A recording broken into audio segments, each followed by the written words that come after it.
profe. Buenas tardes. Se terminó de probar el circuito con un transistor, con el BC547. Sí, profe. Sí, ya hicieron todas los cambios de resistencia y se midieron las corrientes.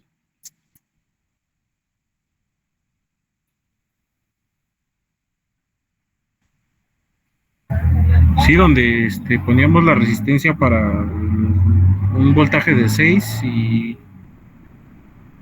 el otro voltaje, si no mal recuerdo, creo era de 30 o de 40 volts, ¿no? Ajá, de 30, el límite eran 45 volts, según la hoja de datos, ¿no? ¿Tienen alguna pregunta con ese circuito que se hizo?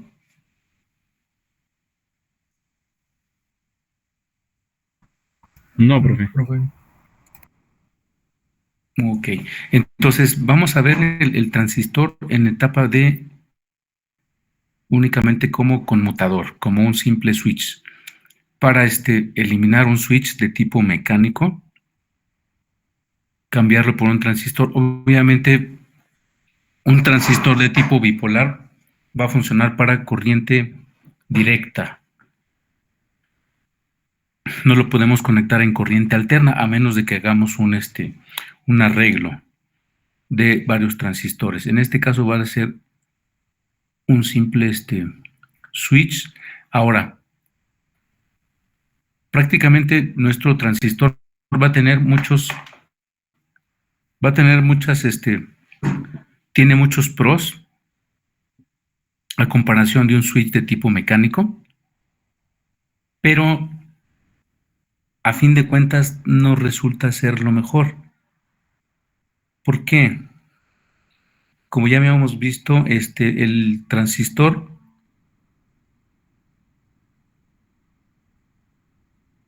cuando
entonces llenan su jarra con 2 litros de agua, pero esa jarra tiene un pequeño agujerito, muy pequeño, milimétrico, de hecho es menos de 1 milímetro.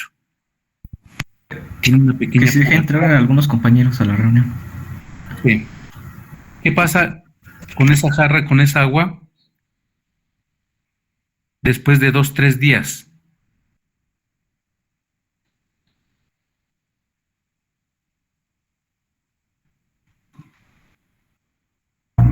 Profe, como que se le fue y no, bueno, yo no alcancé a entender lo que dijo.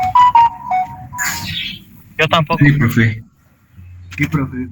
¿Se está cortando? A ver, espérame tantito, es que la red está un poco lenta.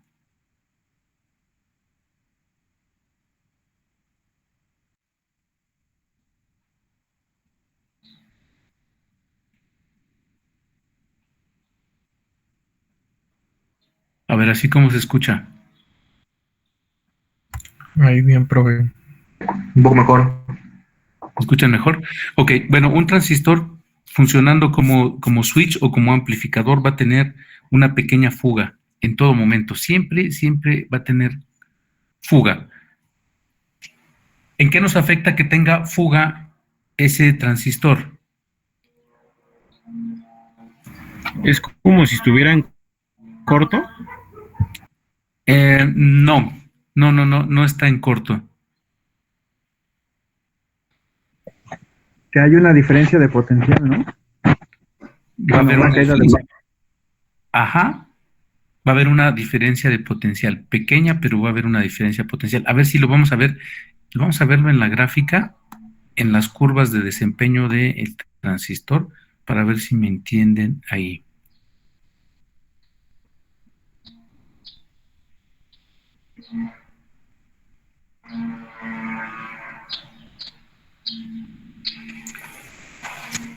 A ver, aquí.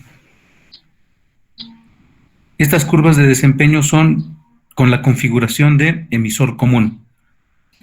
Es como el circuito que probaron con la resistencia de carga y midieron la corriente de colector y la corriente de la base. Y esta es la curva que desempeñaría. Pero nosotros nada más lo vamos a utilizar en la región de corte, en esta pequeña región que está en verde. Aquí está un poco exagerado. Y la región de saturación. Región de saturación, encendido. Región de corte, apagado. Entonces, ¿qué pasa cuando la corriente de base, cuando yo inserto una corriente de base 0 microamperes, quiere decir que prácticamente está en la región de corte, pero describe una pequeña curva en la cual estamos viendo que hay una fuga de corriente que pasa a través del colector.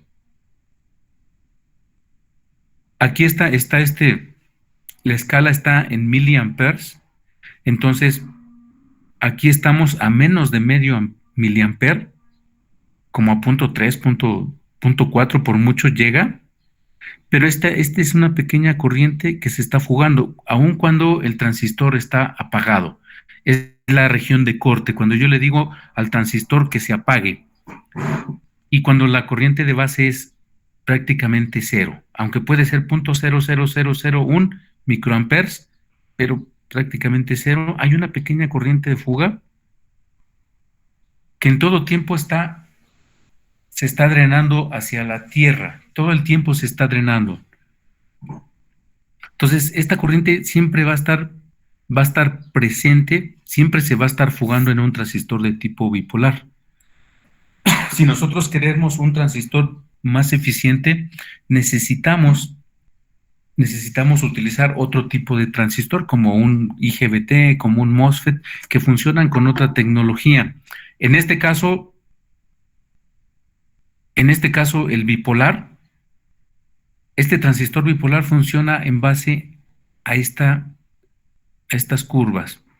Entonces, nosotros tenemos que sobrepasar los puntos 7 para salvar la diferencia potencial del semiconductor, el silicio, punto 7, para que la corriente en el colector, que esta es la corriente colector, se empiece a elevar y llega al punto de saturación, que es aquí cuando la curva se empieza a alisar y empieza en la región de amplificación, la región activa. Nosotros nada más debemos de llegar a la región de saturación, y entonces depende de la corriente que yo inyecte en la base, va a ser proporcional a la corriente que va a circular en el colector. Entonces, cuando yo utilizo una corriente colector muy grande, en este caso una corriente colector grande pueden ser pues, 6 o 7 miliamperes. Entonces, tomando en cuenta 6 o 7 miliamperes, 0.4, 0.3 miliamperes de fuga, pues no representan mucho, pero en un circuito que es de tipo portátil, sí afecta. En un circuito que es portátil, sí afecta. Por ejemplo, en un celular. ¿Qué pasa si tenemos fugas de corriente y el equipo se alimenta con baterías recargables? ¿Qué va a pasar con la batería recargable?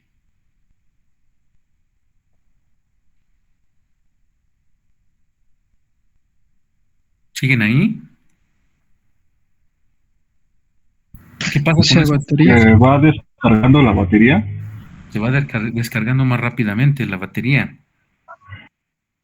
De hecho, no es recomendable. De hecho, todos los transistores de tipo bipolar prácticamente no se usan en dispositivos de tipo portátil, a menos de que sean transistores de alta eficiencia. Entonces, hay transistores que están específicamente diseñados para pequeña señal y para conmutación.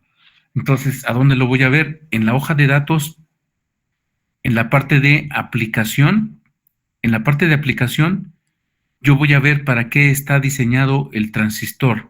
Y cuando el transistor está diseñado para conmutación, entonces va a haber una frecuencia límite y va a haber una pequeña corriente que se va a estar fugando, que obviamente va a ser menor a la que estamos viendo aquí.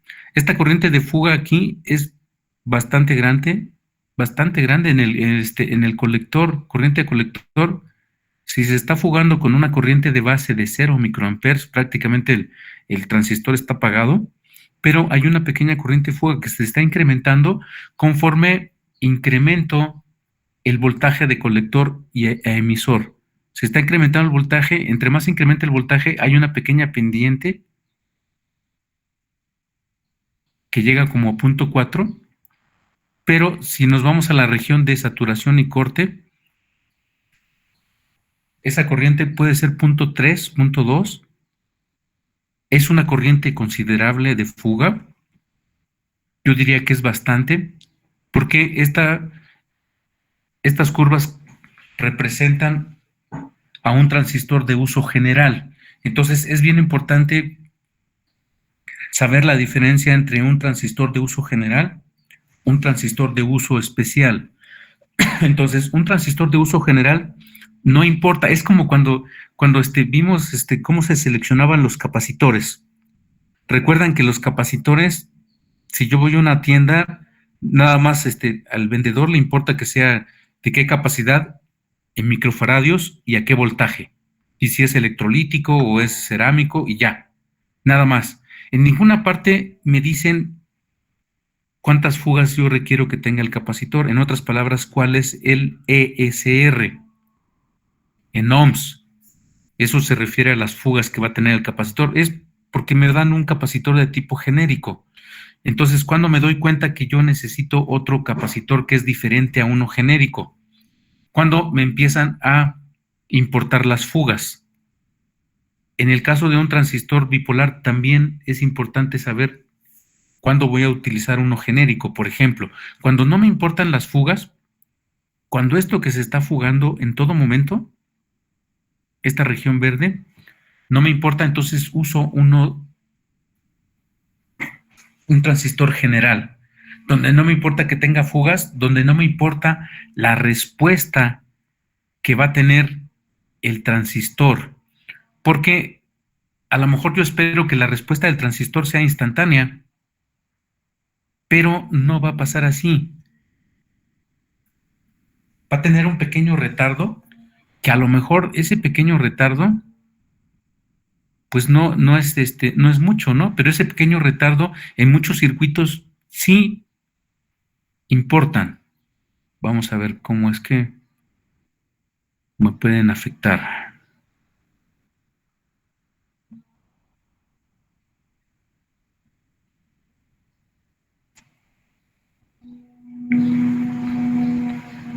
Ok, transistor como conmutador. Aquí está el circuito, prácticamente es como el circuito que hicieron.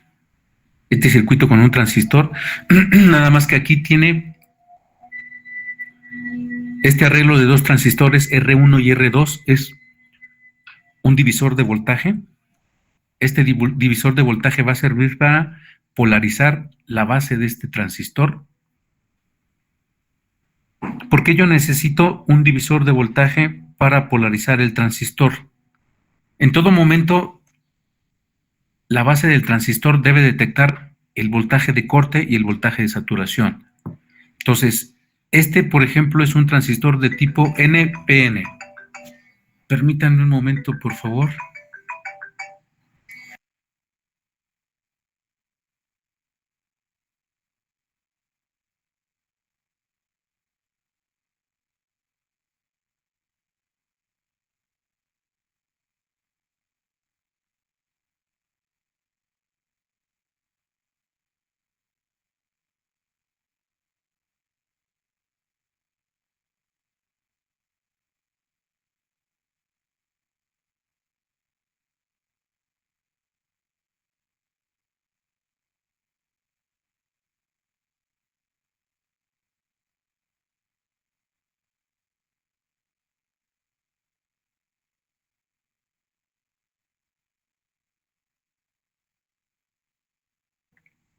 disculpen.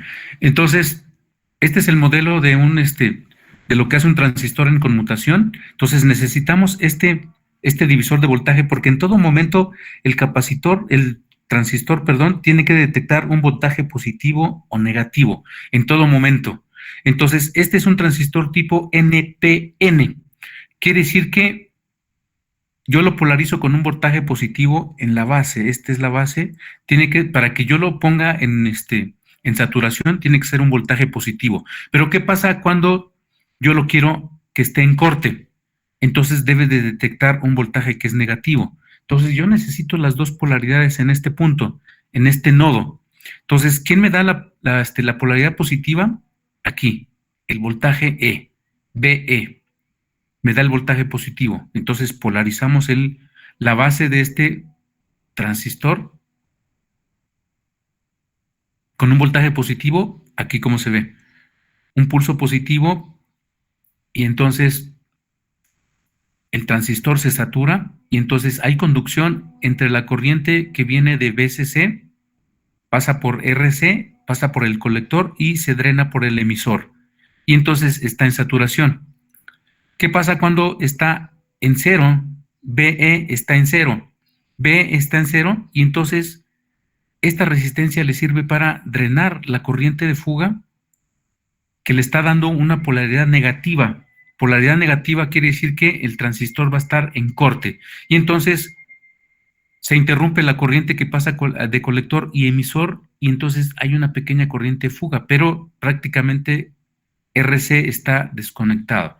De tal forma que esas corrientes pueden ser despreciadas y nosotros podemos tomar en cuenta estos dos modelos, como si nosotros tuviéramos dos interruptores. El interruptor en saturación es un interruptor cerrado y prácticamente la carga RC está conectada a la fuente de alimentación y cuando está en corte, la carga está desconectada. Entonces, en este caso se desprecian. Y aquí está el flujo de la corriente con respecto al voltaje de colector y emisor. Entonces, cuando pasa esta conmutación, ocurre esto. Vamos a hacerlo más grande. Yo tengo el pulso de disparo. Este es el pulso de disparo que está presente en la base. De hecho, es totalmente cuadrado. Entonces, tiene un tiempo de activación que va de T0 a T1.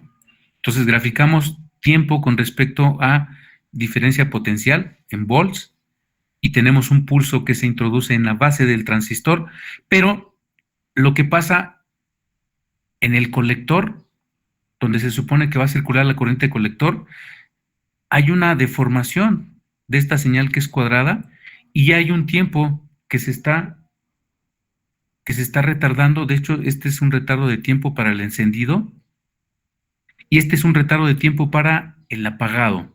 Entonces, ocurre este retardo, hay un desfasaje y hay una modificación de la señal que se supone que es cuadrada. Esto es lo que pasa en un transistor. Aunque esta señal está un poquito exagerada, si yo la viera en un osciloscopio, yo alcanzaría a ver un pequeño desfasaje, pero no alcanzaría a ver esta deformación. Está un poco exagerado, pero sí hay una deformación. Lo que pasa que en un osciloscopio hay filtros y esos filtros no van a permitir que yo vea esta señal exactamente como está. Entonces, esos filtros van a modificar la señal y la van a intentar hacer como esta cuadrada. Entonces, en un osciloscopio, y más si el osciloscopio es de baja frecuencia y no tiene un zoom, entonces prácticamente la salida en el colector voy a verla igual cuadrada, ¿no? Pero lo que pasa en la realidad es esto. El transistor modifica la señal y tiene un retardo. Entonces, este retardo es más grande cuando el transistor es de uso general y va a pasar. Entonces, obviamente este retardo es en microsegundos. Ocurre en microsegundos. Y si esta señal se hizo a través de un interruptor simple, un interruptor de tipo mecánico, entonces no me importa que se retrase, no sé, 2 o 3 microsegundos. Si este retraso ocurrió, 2 o 3 microsegundos, y en el caso del apagado es más largo porque hay una carga y una descarga, y la descarga ocurre de forma más lenta en el tiempo del apagado. Entonces, cuando no me importa eso, yo utilizo un transistor de uso general. ¿En qué casos no me va a importar este retraso? ¿En qué casos no me importa ese retraso?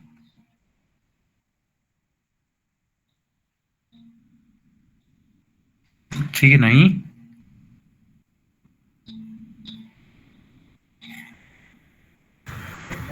Sí, profe. ¿En qué casos no me importa ese retraso o en qué casos sí me importa?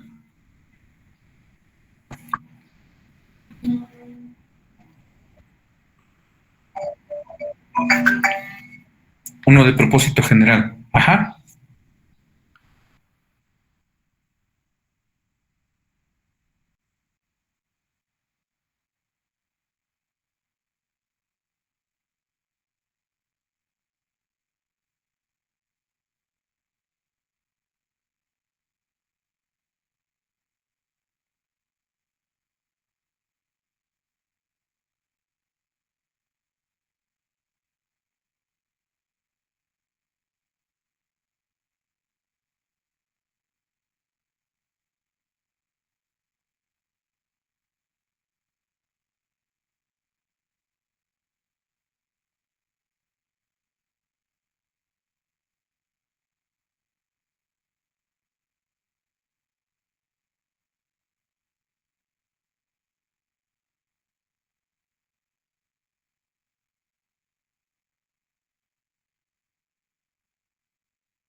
Disculpen, lo que pasa es que vienen personas aquí a pedirme algunos avances de unos proyectos. Bueno, ¿en qué estábamos? En los retrasos. Todos los transistores van a tener este tiempo de retraso en el encendido. En este caso, los tiempos de encendido es más corto que el tiempo de apagado, pero prácticamente en uno de uso general, donde no me importa este retraso que es bastante corto, de hecho son microsegundos. Pero en el caso, por ejemplo, de un conmutador de alta frecuencia, ¿en dónde utilizaría un conmutador de alta frecuencia? De hecho, se utilizan transistores de este tipo. ¿En dónde lo utilizaría un conmutador de alta frecuencia? Para un motor, para control de velocidad de un motor, por ejemplo. En un control de velocidad de un motor se utilizan, por ejemplo, 20 kHz o 30 kHz, una señal de PWM con 20 kHz y normalmente se conmuta con un transistor. De hecho, no se podría hacer con un interruptor de tipo mecánico, no se alcanzaría a lograr la frecuencia. Entonces se hace a través de transistor. Entonces ahí sí es muy importante el tiempo de encendido y apagado, porque la frecuencia de conmutación es muy grande. Entonces ahí prácticamente en un conmutador de tipo PWM no utilizaría un transistor de uso general. No lo utilizaría porque es muy importante el tiempo encendido y apagado. Como constantemente se va a estar modificando el ancho de pulso, este es el ancho de pulso, el tiempo que dura encendido o el tiempo que dura apagado, ese es el ancho de pulso. Entonces, si este ancho de pulso llega a un límite, en lugar de aquí por ejemplo, si yo estoy esperando que este ya esté en cero y realmente va todavía descargándose y yo ya le pongo un voltaje positivo, ya lo vuelvo positivo, entonces no dejo que llegue a cero.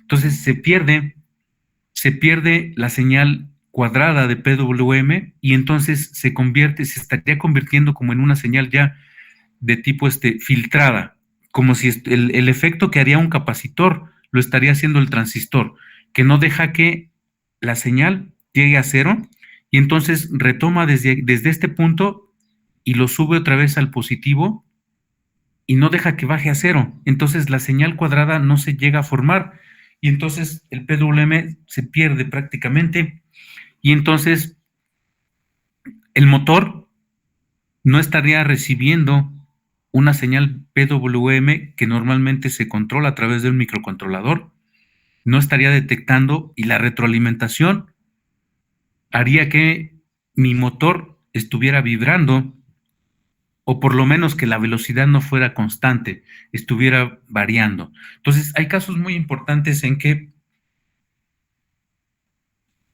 esta señal de retardo sí importa cuánto se tarde.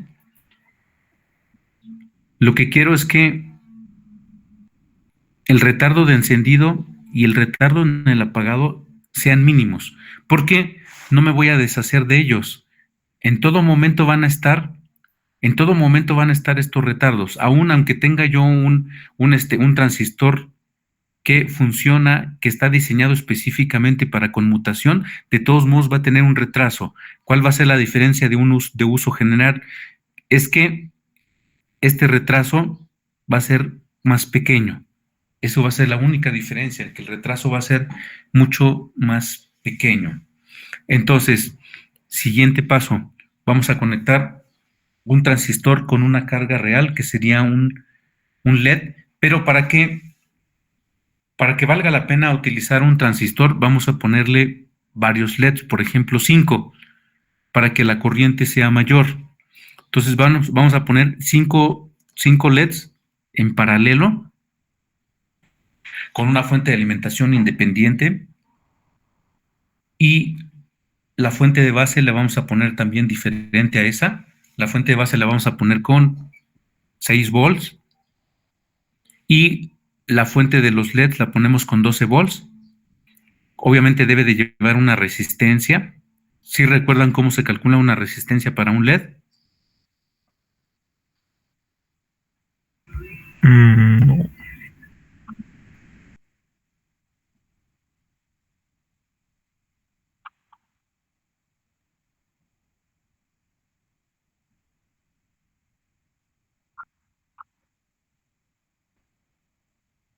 Ajá, por ley de Ohm. De hecho, podemos utilizarlo como estándar. ¿Cuáles son las corrientes estándar de un LED, por ejemplo, los LEDs amarillos, verdes, rojos, naranjas, prácticamente tienen la misma corriente y por tamaño. Los más comunes para visualización son de 5 milímetros, ¿no? Aunque hay de 3, pero no son muy comunes. Los de 5 milímetros, que sean amarillos, rojos, verdes, naranjas, van a tener una corriente más o menos de 15 miliamperes. 15 miliamperes. Y con una caída de tensión de 2.2 volts. Entonces, con eso se puede calcular la resistencia que lleva el LED, ¿no? Entonces, tomamos en cuenta esos parámetros. ¿Qué pasa si el LED es blanco o es azul? Entonces la corriente y la caída de tensión ya no son las mismas. Pero vamos a utilizar 15 miliamperes para, te los voy a poner aquí en el chat, para LED rojo, verde, amarillo, naranja. Entonces, son 15 miliamperes con una caída de tensión de 2.2 volts.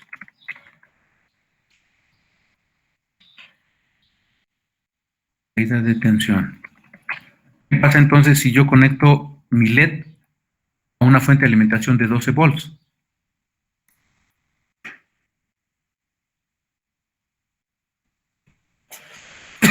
Si el LED nada más requiere 2.2 volts. Entonces, ¿a dónde se va a ir la diferencia de potencial? Los 9.8 volts. ¿Qué pasa con esos 9.8? Porque si yo le quito la resistencia y le aplico los 12 volts directamente al LED, ¿qué va a pasar? Se queman, ¿no? Sí, se va a quemar, de hecho, de forma instantánea. ¡Pum! Nada más va a ser un pequeño tronidito de pip y ya, se dañó. Porque la diferencia potencial debe de ser 2.2.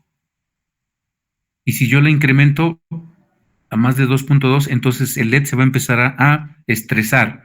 Y si yo le pongo 12, pues obviamente se estresó de forma instantánea y se quemó. Entonces vamos a ponerlo de un LED que sean rojos. Entonces tomamos en cuenta 15 miliamperes. Este es un promedio porque pueden ser como 20, pueden ser como 10, entre 10 y 20 miliamperes. Entonces tomamos un promedio de 15 miliamperes. De hecho, va a encender. Si yo requiero el máximo brillo en ese LED, si yo tengo que ir a la hoja de datos del fabricante del LED y del color específico para asegurar que la intensidad de ese LED sea la máxima, ¿no?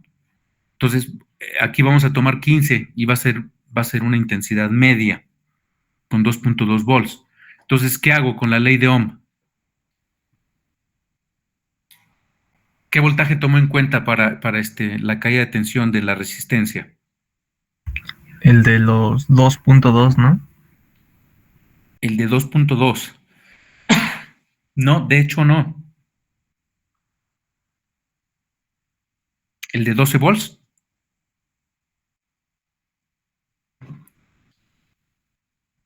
¿Qué va a pasar si tomo el de 12 volts?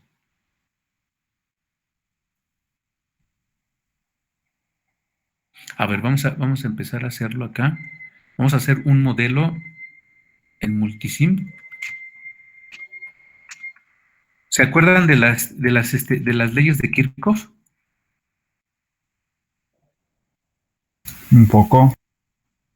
Sí. ¿Qué pasaba con las caídas de tensión y la diferencia potencial de una fuente en un circuito?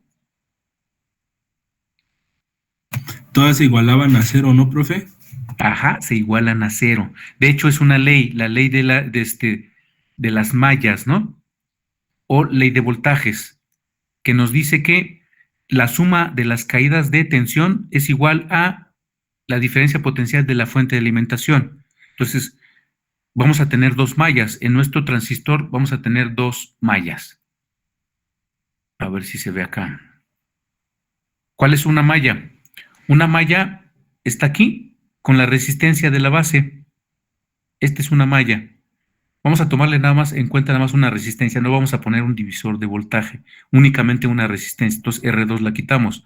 Entonces, esta es una malla donde tenemos una fuente de alimentación. Aquí está una fuente de alimentación que está con tierra y el positivo está aquí. Y esto cierra una malla. Entonces, la otra malla está aquí. Esta es otra fuente de alimentación, VCC con tierra, y este VCC alimenta esta resistencia, alimenta el transistor y aquí se recicla. Aquí está la otra terminal de nuestra fuente de alimentación. Entonces son dos mallas. Entonces, para esta fuente de alimentación VCC, ¿cuáles son las caídas de tensión involucradas para que yo las iguale con VCC? La resistencia y esta caída de tensión de el transistor, ¿no? ¿Sí o no? Ok. En el caso del diodo, del LED, vamos a introducir otra carga, que es aquí en medio estaría el LED. Entonces, ¿cuántas caídas de tensión habría? Ajá, una de la resistencia, otra del LED y la otra del transistor. Ajá, el transistor, porque recuerden que este también es una caída de tensión porque es un semiconductor. ¿Y cuál es la caída de tensión entre colector y emisor? Es un diodo. Es 0.7, ¿no? Todos los diodos de silicio tienen una caída de tensión de 0.7, ¿no? Sí, y si fuera de germanio es 0.3, ¿no? Así es, 0.3 si fuera de germanio. En este caso, el diodo general es de silicio, 0.7. Entonces, si ya les dije que el LED, un LED verde, tiene una caída de tensión de 2.2, en otras palabras, requiere 2.2 volts para encender. Entonces, caída de tensión de 2.2 más 0.7 más la caída de tensión de la resistencia va a ser igual a VCC o menos VCC y esto es igual a 0. Eso nos dice la ley de Kirchhoff de las tensiones, ¿no? Entonces, otra vez la pregunta.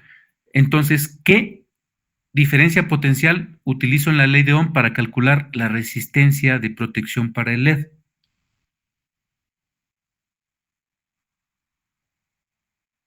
Así es, tengo que restarle. ¿Qué le resto? 0.7, 2.2, se los resto a VCC, que son 12.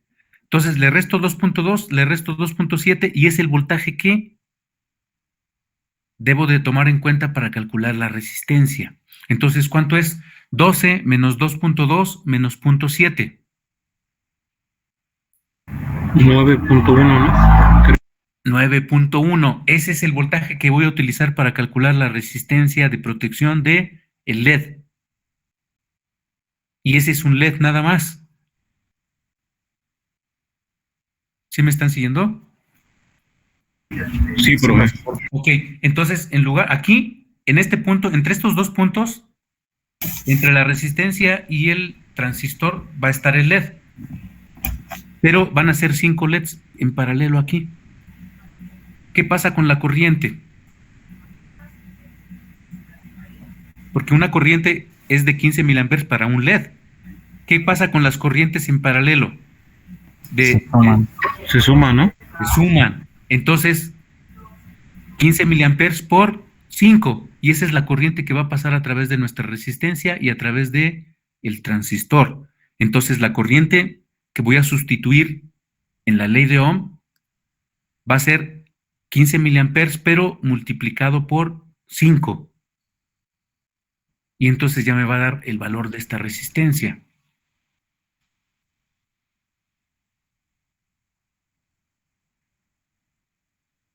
¿Qué transistor utilizamos? O sea, 15 por 5, ¿cuánto es? 75 miliamperes. 75 miliamperes. ¿Se acuerdan del transistor que vimos la hoja de datos, que era el BC547? ¿Cuánta era la corriente máxima que daba? 250, ¿no? 100 miliamperes. Entonces podemos utilizar ese, ¿no?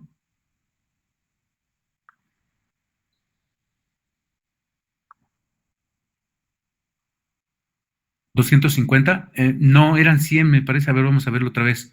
Entonces, vamos a verlo otra vez acá, a ver. ¿En Ponemos- el colector? Sí, corriente de colector. S547, hoja de datos. Corriente de colector, es la que nos interesa, es la corriente de colector. Porque es donde pasaría la corriente de los LEDs. Entonces, a ver, 100. Sí, a 100.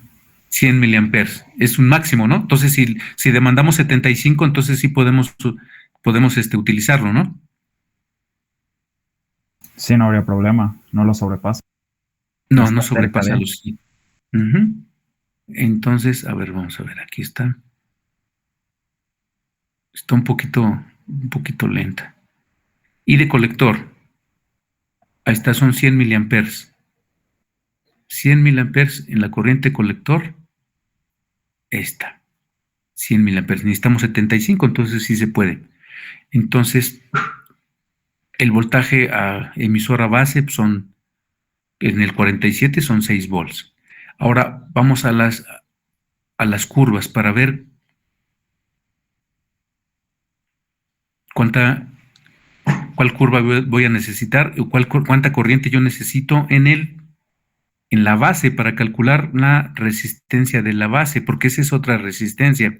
Entonces, aquí si nos posicionamos a 75, ¿sí están viendo la curva que yo estoy viendo? Ujú. Aquí, entre 80 y 60, 75. Entonces, aquí puedo utilizar la de 350 microamperes entre saturación, o puedo utilizar la de 300. También vamos a utilizar la de 350 microamperes en corriente de base. 350 microamperes. Y esa sería nuestra corriente de base. Tenemos el voltaje de base, que son 6. Y tenemos la corriente. Se puede calcular la corriente la resistencia, de la base también, ¿no? Entonces hacemos el circuito con los 5 LEDs, con un transistor BC547, y vamos a medir la corriente que pasa a través de nuestros LEDs y la corriente que pasa en la base del transistor, para ver si son más o menos las que estamos tomando en cuenta. 350 microamperes y acá 75 miliamperes en la corriente de los LEDs, y se deben de ver que se encienden, ¿no? Obviamente tenemos que ponerle aquí un switch para activar y desactivar nuestros LEDs. Entonces, adelante, me dicen cuando ya vayan terminando, ¿no? Es un circuito bastante simple, nada más que tienen que calcular la resistencia. ¿Es solamente ejercicio, profesor, o es una práctica? No, es un ejercicio nada más. La práctica va a ser un poquito más complicada. Este es un ejercicio nada más. Ok.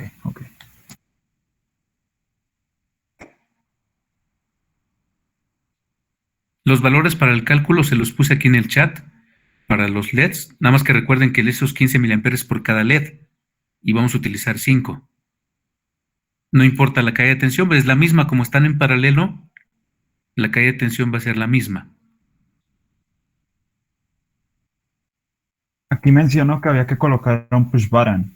Ese deben de ser 5 para cada LED, o debe de ser como tipo un dip switch. No, es uno solo. O sea, con un solo transistor se van a conectar los 5 LEDs en paralelo en el colector, y al mismo tiempo los va a encender y apagar, un solo switch. Ah, ok, vale, gracias. O sea, prácticamente sería este circuito, nada más que los LEDs van aquí en este punto, entre la resistencia y el colector, y aquí vamos a ponerle un switch. Aquí, es una fuente de 6 volts, y aquí VCC son 12 volts, es otra fuente de 12. Omitimos esta R2, ahorita no la vamos a utilizar, no necesitamos un divisor de voltaje. R2 la quitamos, nada más utilizamos R1. Y para esta R1 tomamos en cuenta 6 volts de la fuente y 350 microamperes de corriente, para que nos pueda proporcionar más o menos 75 miliamperes en el colector. Ese en corriente continua, ¿verdad? Sí, profesor, ¿verdad? Corriente directa. Vamos a Directa. utilizar baterías de corriente directa.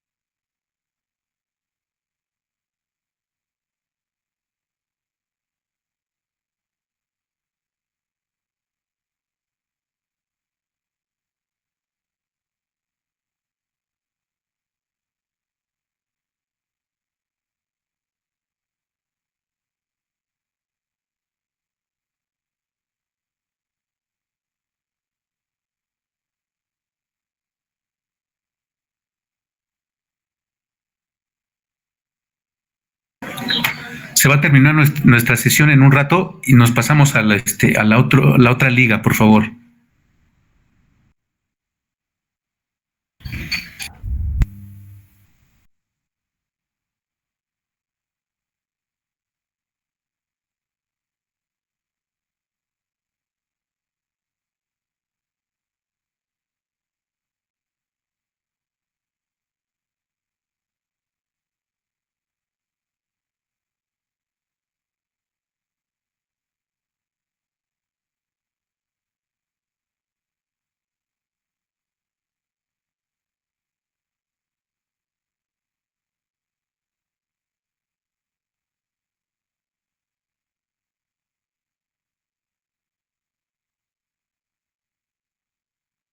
Profe, ¿me puede volver a repetir los valores de la fuente de energía?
¿Cómo van? ¿Siguen ahí? Sí, profesor, pero ¿Sí se pudo? Sí, profe. ¿Sí enciende LED? ¿Alguien me quiere compartir su circuito? Sí, voy.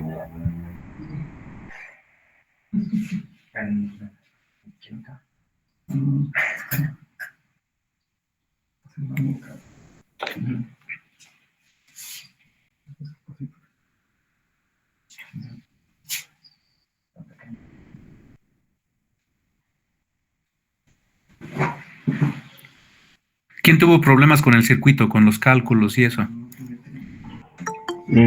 Yo no sé qué resistencias ponerle. Bueno, qué valor de resistencias ponerle al circuito. Se tienen que calcular por ley de Ohm. Ajá, la de base colector.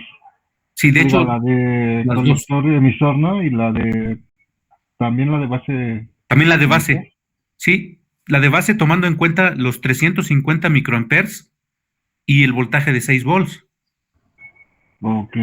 Y ahí nada más despejas la resistencia y ya te sale el valor de esa resistencia de base. Perdón, profe, ¿puede repetirlo, por favor? ¿Cómo calcular la resistencia de base? Tomando en cuenta... Sí, ¿a partir de qué valores? A ver, otra vez. Aquí vimos... Nos basamos en esta curva, donde vemos que está graficado la corriente colector, y la corriente colector ya vimos que necesitamos 75 miliamperes. ¿Estamos de acuerdo? Sí. Porque son 5 LEDs y entonces el total son 75. Entonces aquí ubicamos 75 y es más o menos aquí. Y entonces vemos cuál curvas atraviesa 75 miliamperes en corriente colector. Esta es la corriente colector. Entonces vemos que atraviesa la de 400 microamperes, la de 350 y la de 300. Entonces utilizamos la de 350 microamperes para saber cuál va a ser la corriente de base. Esa es la corriente de base que necesitamos utilizar, 350 microamperes. Entonces, más o menos da en este punto. Y está prácticamente sí entra ya en la etapa de saturación, que es donde lo queremos, ¿no? Entonces, 350 está bien. Entonces, esa es la corriente que se utiliza para sustituirlo en la ley de Ohm, 350 microamperes. ¿Cuál es el otro parámetro? Diferencia potencial. Es una fuente de 6 volts. Utilizamos ese, 6 volts. ¿Cuál es la incógnita? La resistencia, ¿no? Entonces, ¿cómo sería la fórmula? Despejamos la resistencia y entonces sería voltaje entre corriente, ¿no? Voltaje entre corriente, o sea, 6 entre 350. Nada más que 350 hay que convertirlo a amperes porque está en microamperes. Entonces, 350 por 10 a la menos 6. Y eso nos da el valor de la resistencia de base. Para la resistencia de los LEDs hay que tomar en cuenta la caída de tensión del transistor 0.7 menos la caída de tensión de los LEDs, que son 2.2. Entonces se lo restamos a 12. 12 menos 2.2 menos 0.7, y ese es el voltaje que vamos a utilizar para calcular la resistencia de los LEDs. Y la corriente son 75 miliamperes. ¿Sí ya más o menos se entendió? Sí, ya. Es que no sabía Ok. de dónde sacarlos. Lo de Es eso. la corriente. Es eso. Pues seguimos. ¿Cuándo nos toca? ¿Mañana? No, mañana no, ¿verdad?